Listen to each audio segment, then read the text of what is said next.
Creative না? আর creative কি আমি এগুলো পারি বানাই নি তো। আইডিয়াটা তো আসতে হবে। তারপর মিন্ট হবে এটা। তারপরে মিন্ট হবে।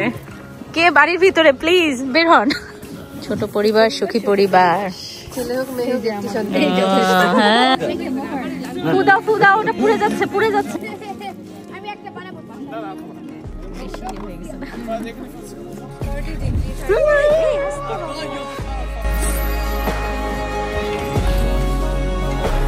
এগুলো হচ্ছে আমাদের সব টেন্ট। এখানে এখানে এখানে কি সুন্দর ঠান্ডা। বোট রেন্ট নিলে তার সাথে এক জায়গাতে এখানে ফ্রি দিয়ে রাখছে। চলো নিয়ে পানিতে নেমে যাবে। তাহলে এরকম বিরিয়ানি খেতে পারবেন। এই যে আমাদের এখন অ্যাপয়েন্টই হচ্ছে নতুন শেফ। হ্যাঁ অপর্ণা নতুন শেফ, সে আজকেই জয়েন করেছে। আরজাম ওরা কম্পিটিশন করতেছে। আরজাম ওরা কম্পিটিশন করতেছে।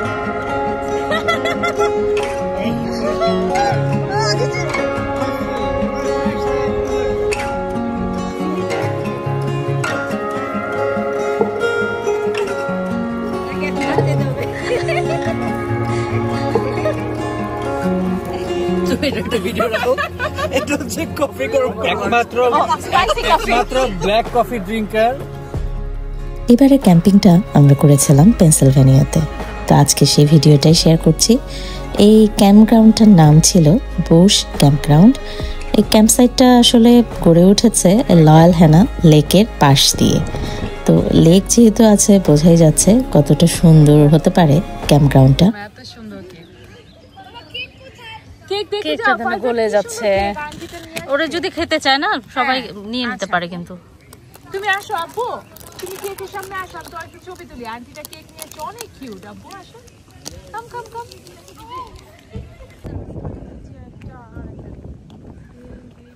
সকালে ট্রেন থেকে বের হলেই এই লয়াল হ্যানা লেকের দেখা মিলবে, কারণ লয়াল হ্যানা লেকের তীর ঘেঁষে এই ক্যাম্পগ্রাউন্ডটা তৈরি করা হয়েছে। তাহলে সেটা কতটা সুন্দর হতে পারে ভাবুন তো একবার। আর আমি তো বলি যারা টেন্ট নিয়ে আসবেন কিংবা আরভিতে আসবেন, this place is really perfect for camping. তাহলে বোঝেন যে আমি কতটা রিকমেন্ড করছি। একবার এসেই দেখেন কতটা সুন্দর এই জায়গাটা। শুধু লেকের সৌন্দর্যই নয়, এখানে আসলে অনেক ধরনের অ্যাক্টিভিটিস কিন্তু আপনি করতে পারবেন। আপনার যদি কোনো পার্সোনাল কায়াক থাকে সেটা নিয়ে এসে অনায়াসে আপনি এখানে কায়াকিং করতে পারবেন সারাদিন। কিংবা যদি কায়াক নাও থাকে এখানে কায়াক রেন্ট করার ব্যবস্থা আছে, কেনও নিয়ে আসতে পারেন, কিংবা বোটিং আর ফিশিংয়ের জন্য কিন্তু এই জায়গাটাকে রেকমেন্ড করা হয়েছে। আমি চেক করে দেখলাম আর কি। তাহলে কতগুলো অ্যাক্টিভিটিস আপনি একদিনে যদি আসেন কত কিছু করতে পারবেন। এখন নিলে হয়ে যেত, কিন্তু আর নেওয়া হয়নি। কারণ আমরা তো আসলে এখন বাবা যে তো স্বপ্ন ঘুরে ফেলা হচ্ছে। না, এটা আমার স্বপ্ন ছিল না, এটা তার স্বপ্ন ছিল, এই জন্যই হয় নাই। আমারগুলো হয়েছিল, আমি স্বপ্ন ঘুরে ফেলা।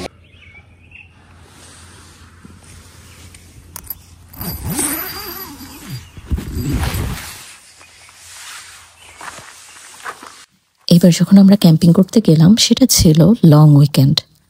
আর এই লং উইকেন্ডকে কেন্দ্র করেই আমরা 2 নাইটসের একটা প্ল্যান করেছিলাম। কারণ ক্যাম্পিংয়ে গেলে একদিনে আসলে কিছু হয় না, মানে মোর দেন 2 to 5 নাইটস যদি থাকা যায় তাহলে হয়তো পারফেক্ট হয়। আমাদের হাতে অত সময় ছিল না, তো আমরা 2 নাইটস ছিলাম। সব কিছুই ঠিক ছিল, বাট অনলি টেম্পারেচারটা অনেক বেশি লো ছিল রাতের বেলায়। তবে আমরা সেটা অ্যাডজাস্ট করে নিয়েছি, বা আমরা সেটাতে আর প্রবলেম হয় নাই। এই ক্ষেত্রে একটা সুবিধা, যারা এই লো টেম্পারেচারে ক্যাম্পিং করতে পারবেন তাদের জন্য একটা সুবিধা কি জানেন? একটা সুবিধা হচ্ছে এই সময় কোনো মসকিউটো বা মেনি আদার বাগস এগুলো কোনো বদার করবে না আপনাদেরকে। আমরা তো একটা মসকিউটোও পাই নাই, বাঘ তো দূরের কথা, কোনো কিছুই ছিল না, বিকজ অফ দ্য টেম্পারেচার। কারণ টেম্পারেচারটা লো ছিল। হাই টেম্পারেচারে সামারে অনেক বেশি বাঘ আর মসকিটোর বদার করে, যেটা আমার কাছে মনে হয় যে আমার একেবারেই ভালো লাগতো না। তো এই যে আমরা আসলাম, ওই পাশে ছিল ক্যাম্পগ্রাউন্ডটা আমাদের, আর তার ঠিক অপোজিটেই এই লেকটা। ওই যে বললাম যে আপনি আপনার টেন্ট থেকে বের হলেই চোখের সামনে সকালবেলা এই সুন্দর শান্ত লেকটা দেখতে পাবেন।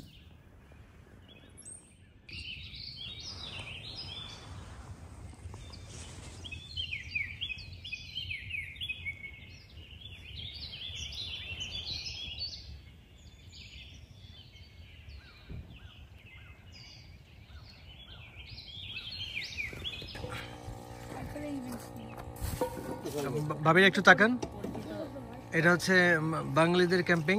এখানে এসে আলু ভাজতেছে, ডিম ভাজে।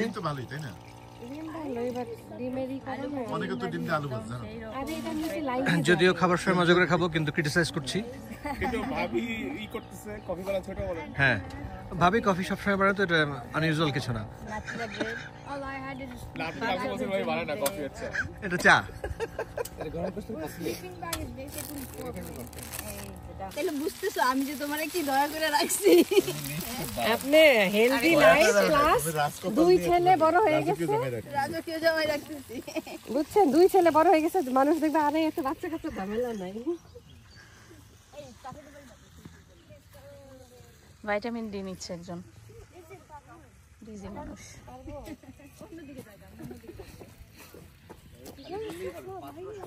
নোনা তুমি কিছু খেলা না?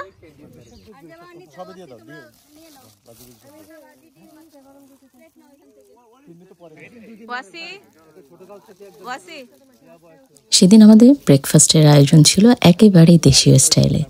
পরোটা, তার সাথে আলু ভাজি, তার সাথে আবার ডিম ভাজি এবং আরো অনেক কিছু।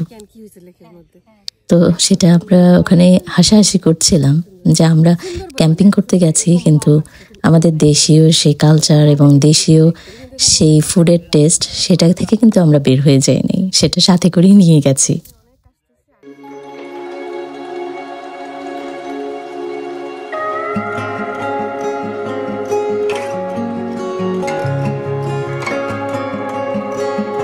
সকালবেলাটাতে সবাই বিজি ছিলাম, ব্রেকফাস্টটা তাড়াতাড়ি করে যাতে আমরা সার্ভ করতে পারি।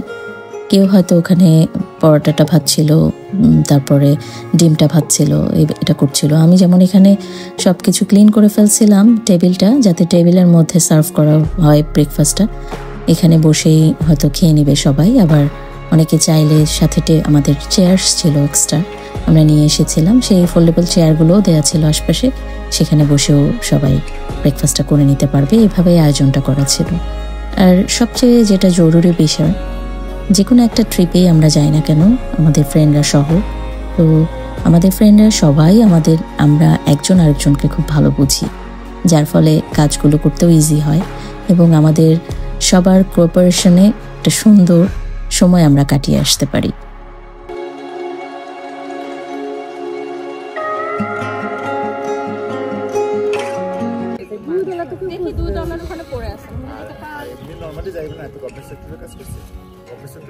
শুরু হচ্ছে না, পড়বা না, পড়বা না, নজর দিবা না।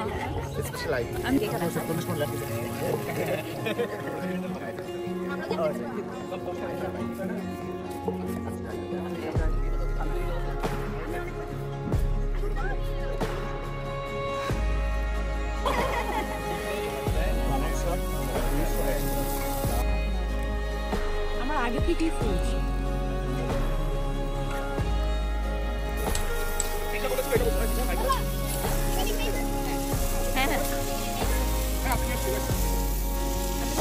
কোনটা খাবে এখানে? এটা যেটা লঞ্চ ভালো আছে।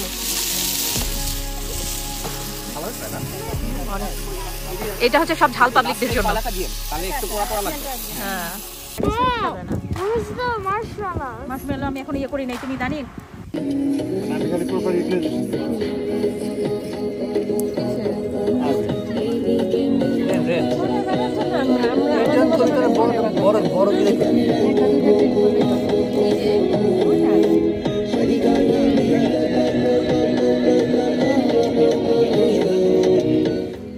আজকে রাতে ঘুম যে সকালে ডিসিশন নেবে, কালকে রাতে কে কে ঘুমাবে। কালকে টেম্পারেচার ভালো, কালকে 50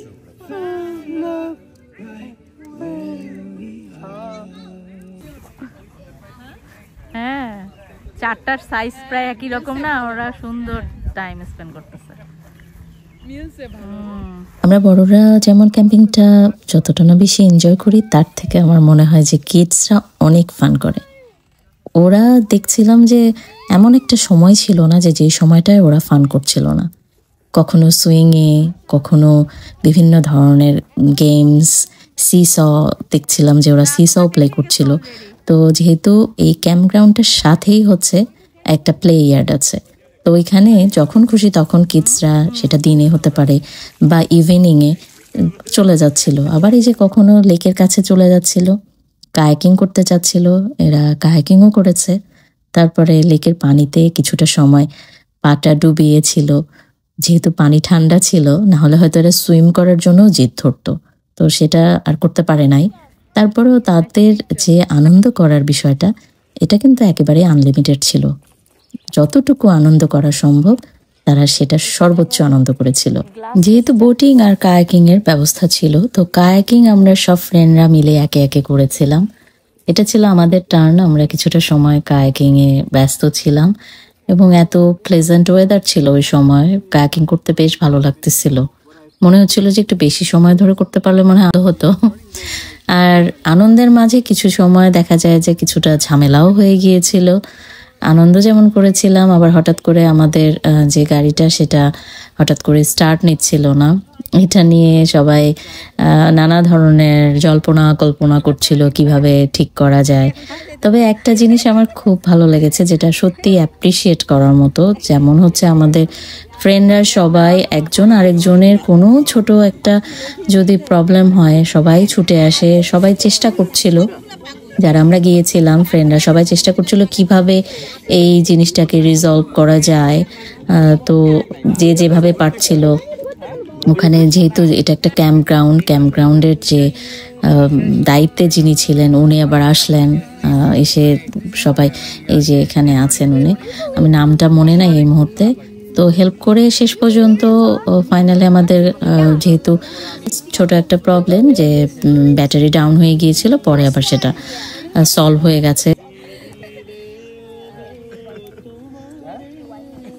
রাতের বেলা যেটা হচ্ছিল যে রাতের বেলা আমরা কিছু গোস্ট স্টোরিও শুনছিলাম।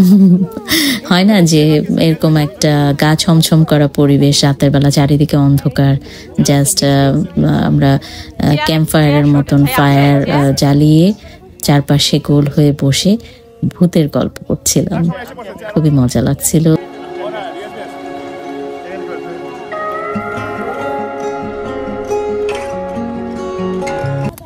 তো আমরা তখন ক্লাস 12-এ আর ক্লাস 7 আসছে, আর আমি তখন একটা প্রিফেক্ট ছিলাম, কাজে আমার কাছে অনেক দরজার চাবি টাবি থাকতো।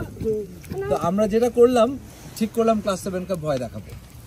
তো ভয় দেখানোর জন্য প্ল্যান ছিল হচ্ছে একজন কেউ সাদা রঙের কাপড় পরবে, দরজা লক করে রাখবো, পিছন থেকে হঠাৎ করে পানির ভাবে একটা ভুতুরের সাউন্ড হবে, পুরো অ্যাটমসফিয়ার রেডি। তো সেরকম ওরা শুতে গেছে, আমরা বাইরে থেকে ওদের দরজাতে দড়ি টানিয়েছি। তারপর কিছুক্ষণ পর প্রথমে দরজাতে কড়া নক করলো, ওরা এসে দরজা খুললো 2-3 বার, কেউ নাই। তারপরে এক বন্ধু একটা লাল রঙের মোমবাতির মতো পেয়েছিল, এটা আলোটা লাল মতো হয়, রুমের সামনে দিয়ে 2-3 বার গেল, আবার কড়া নক করে, ওরা যে দরজা খুলতেছে কেউ নাই। হঠাৎ করে একজন সাদা রঙের কাপড় পরা দৌড়াদৌড়ি করলো 2-3 জন, ওরা তো ভিতরে। হঠাৎ করে বাইরে থেকে আমরা, ওরা 2 তলায় রুম, আমরা 1 তলা থেকে পানির পাইপ দিয়ে রুমে পানি মারতেছি, বৃষ্টি নাই, কোথাও নেই, কোথা থেকে পানি আসছে। আর ওদের রুমে আমরা লুকিয়ে 2টা ওই রকম ক্যাসেটের মতো দিয়ে রাখছিলাম। তো আমরা নিচ থেকে সাউন্ড দিচ্ছি, ওইখানে সাউন্ড হচ্ছে। তারপর ওরা যখন দরজা খুলতে গেল, ওই সময় আমরা বাইরে থেকে দরজা লক করছিলাম, ওরা আর দরজা খুলতে পারছে না, ভয়ের চোটে এই বাচ্চাগুলো চিল্লাচিল্লি করে হুলুস্থুল অবস্থা, তার ভিতরে একজন পুরো ফেইন্ট হয়ে মুখ কান্নাকাটি। তারপরে আমি তো এমন একটা ভাব করে আসলাম যে কি হয়েছে, আমি ওদেরকে বাঁচাতে আসলাম। পরে ওই বেচারার জিনিস দেখে তাড়াতাড়ি করে হাসপাতালে পাঠালাম। সে বেশ 1 বছর বেচারা বেশ ভালো অসুস্থ অবস্থায় ছিল। তো তারা ওরা বোঝানো হলো যে ট্র্যাডিশন, আমাদেরকে ভয় দেখাইছে, এটাও ওরা ভয় দেখাচ্ছে। পরে ওরা এসে গল্প করতেছিল রিউনিয়নে, ভাই আমরাও কিন্তু প্রতিশোধ নিচ্ছি।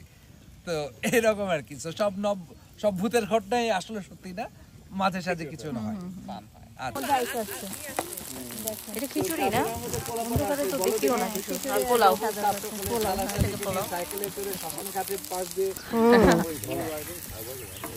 ওটা হচ্ছে হবে না? যাওয়ার দিন টেম্পারেচার দেখো ভালো হয়ে গেল।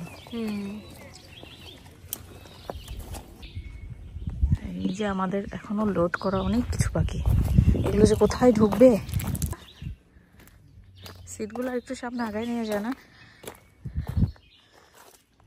এমন আছে ছোট গাড়ি, বিগ গাড়ি, তারপরও সব জিনিস হচ্ছে না।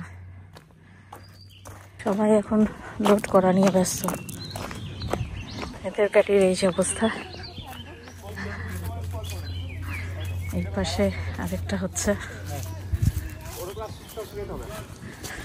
আমাদের মোটামুটি রেডি। বাচ্চাদেরই ফান, ওরা ফান করতেছে।